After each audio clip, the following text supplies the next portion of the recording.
Let's take a deep breath and open your heart and listen carefully, because this message is the one we often overlook. Good people are also a test. Yes, not just your enemies, not just your challenges or your debts or your heartbreaks, but kind, generous and sincere people in your life. They are also a test for you from Allah subhanahu wa ta'ala. And in today's vlog, let's talk about how and why. The tests are not always what you think. When we think of test from Allah subhanahu wa ta'ala, we think of pain. We think of hunger, loss, illness and betrayal. But Allah in His infinite wisdom tells us in Quran chapter 2, Surah Al-Baqarah, verse number 155, and we will surely test you with something of fear and hunger and a loss of wealth and lives and fruits. But give good tidings to those who are patient. Nowhere in this ayah does Allah limit tests to pain alone. You see, tests come through ease and difficulty, through blessings and trials both. These are three ways good people become a test. Let me break it down for you. Number one, the test of jealousy. You see someone else rise spiritually, financially or socially, and instead of celebrating them, something inside of you shrinks. That's the nafs talking.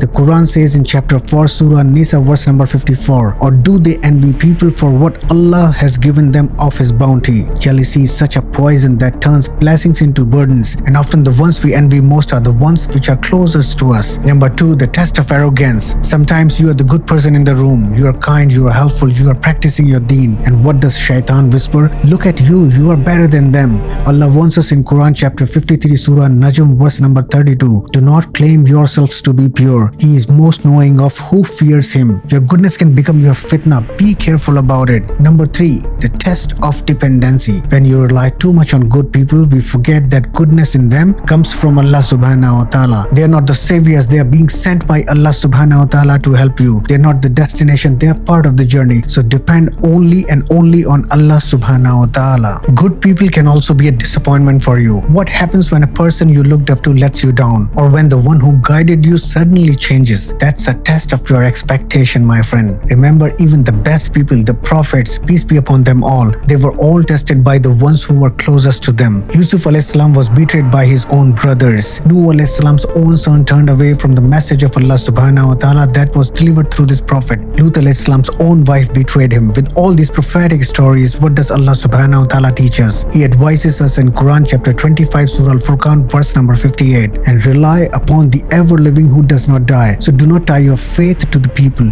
It does not matter who they are, good or bad, but tie your faith only and only to Allah subhanahu wa ta'ala. There always appear signs that you are being tested by Allah subhanahu wa ta'ala right now. This is how goodness around you actually becomes a test. Number one, you feel inadequate in front of your righteous friends. Number two, you catch yourself silently competing. Number three, you feel bitter instead of being inspired. Number four, you start seeking praise for your good deeds. Number five, you idolize someone instead of admiring them with humility. When these things happen, you need to stop immediately, reflect and turn inwards and seek Qur'anic knowledge to navigate. So what should you do and how should we respond to when we realize that we are being tested through good people? Number one, gratitude is the key.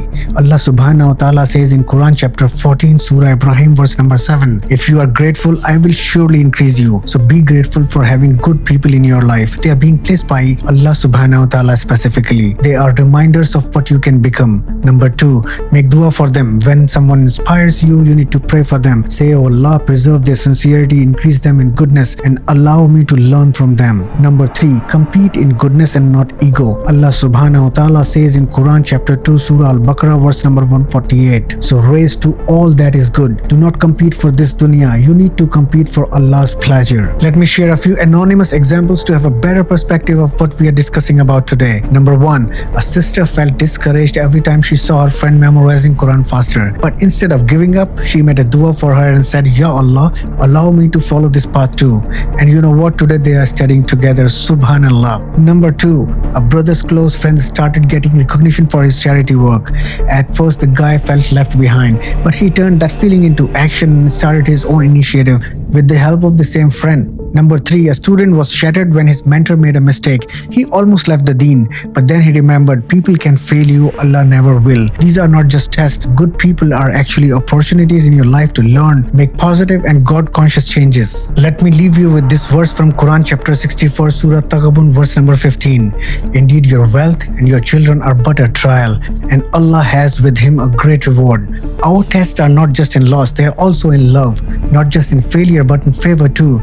The good people that walk into your life, they are either mirrors that show you what you can be, or they can also become magnifying glasses that expose your inner flaws. In both cases, they are a gift. Treat them as one, imbibe the positive qualities of them, and make a good and once and for all solid change in your life. If this message resonated with you, please take a moment to reflect. Look around you. Who are the good people in your life, and what are they teaching you? And more importantly, how are you being tested through them? Now make a dua with me. Ya Allah, make me someone who inspires goodness and not envy, who admires others without comparison, and who recognizes that every soul, good or bad, is a test that brings me closer to you.